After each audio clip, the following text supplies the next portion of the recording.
कुंडलिनी शक्ति इंसान के अंदर सोई हुई एक ऐसी शक्ति है जिस शक्ति का प्रयोग साधारण इंसान को भी साधारण से बहुत ज्यादा खास बना देता है। इसलिए कुंडलिनी शक्ति के विज्ञान को 7 चक्रों के माध्यम से समझाया जाता है। जिन 7 चक्रों में से पहला चक्र होता है मूलाधार चक्र, जिसका मतलब भी साफ ही होता है कि यह सबसे मूल या जड़ का चक्र है। इसलिए इस चक्र के ऊपर ही इस शक्ति का पूरा भार होता है, ऐसा भी कहा जा सकता है, क्योंकि ये सबसे पहला चक्र होता है। और जब तक ये पहला चक्र पूरी तरह से एनर्जी से नहीं भर जाता है, जब तक बाकी के चक्रों तक इस कुंडलिनी शक्ति को पहुंचाना असंभव सा ही होता है। और इस मूलाधार चक्र का स्थान इंसान की रीढ़ के आखिरी छोर पर नीचे की तरफ होता है। इस चक्र का पूरा संबंध इंसान की जमीनी स्तर की या यूं कहे सारी प्राथमिक स्तर की जरूरतों और परेशानियों से होता है। जैसे अगर कोई इंसान अपने शरीर में बहुत ज्यादा कमजोरी महसूस करता है या बहुत ज्यादा चिंताएं करता ही रहता है, चाहे उसको इन सब का कारण पता हो या ना हो, लेकिन उसकी यह प्रॉब्लम उसके पहले चक्र से ही संबंधित होती है।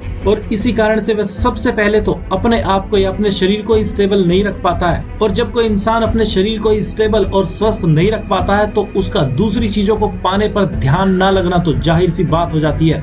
इसलिए अगर आपका ध्यान आपकी बेसिक जरूरतों की चीजों को पाने में नहीं लगता है तो आपका यह पहला ही मूलाधार चक्र बैलेंस नहीं है। और जैसे ही किसी का यह पहला चक्र बैलेंस होना शुरू हो जाता है, उसके अंदर की सारी चिंताएं खत्म होने लगती हैं और वह अपने आप को बहुत ज्यादा सुरक्षित और सेफ महसूस करने लगता है। उसको फिर ना ही तो फालतू की बातों की चिंता सताती है और ना ही वह शारीरिक और मानसिक तौर पर अपने आप को कमजोर समझता है, और ना ही वह अपनी तुलना दूसरों से करके अपने आप को छोटा या हीन महसूस करता है। क्योंकि जैसे जैसे किसी इंसान का यह चक्र एक्टिवेट होने लगता है और पूरी तरह से बैलेंस होने लगता है, वह आंतरिक और बाहरी तौर पर सफल व सुरक्षित होने लगता है। और इसी मूलाधार चक्र का संबंध 5 मूल तत्वों पृथ्वी, जल, वायु, अग्नि और आकाश में से पृथ्वी से होता है। इसलिए तो जिन भी लोगों को लगता हो कि उनका यह चक्र सही से बैलेंस नहीं है, उनको जमीन पर नंगे पांव चलना चाहिए और प्रकृति के साथ अपना थोड़ा सा समय स्पेंड करना चाहिए। क्योंकि जैसे कोई इंसान नंगे पांव जमीन पर चलता है तो ये जमीन उस इंसान के शरीर से उन सारे फालतू के चार्ज को अपने अंदर सोख लेती है जो इस चक्र को इम्बैलेंस करते हैं। और जब ये सारे फालतू चार्जेस सोख लिए जाते हैं तो इंसान अपने आप को थोड़ा नहीं बहुत ज्यादा रिलैक्स महसूस करता है। यकीन नहीं आता तो अभी आप नंगे पांव जमीन पर खड़े होकर या चल कर देखो और महसूस करने की कोशिश करो कि आपके साथ क्या होता है और आपको जमीन पर पैर रखते ही कैसा महसूस होना शुरू हो जाता है।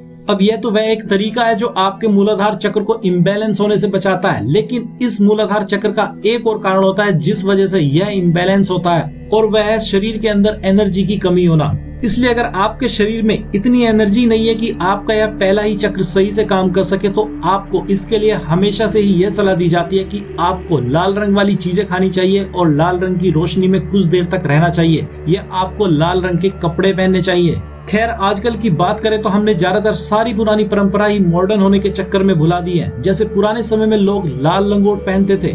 आप जानते हो ऐसा करने की एक बहुत बड़ी वजह थी। उनको पता था कि शरीर के जिस अंग को ढकने का यह काम करेगा उसको लाल रंग की जरूरत है। इसलिए पहलवान लोग लाल लंगोट पहनते थे और जो जानते हैं वो आज भी पहनते हैं। लेकिन आज के समय में फैशन ने सारे रंग वहाँ चिपका दिए हैं, क्योंकि आजकल किसी को इन सब बातों के बारे में बहुत कुछ पता ही नहीं है कि इन सब चीजों के रंग के पीछे भी बहुत बड़ी बात छिपी थी।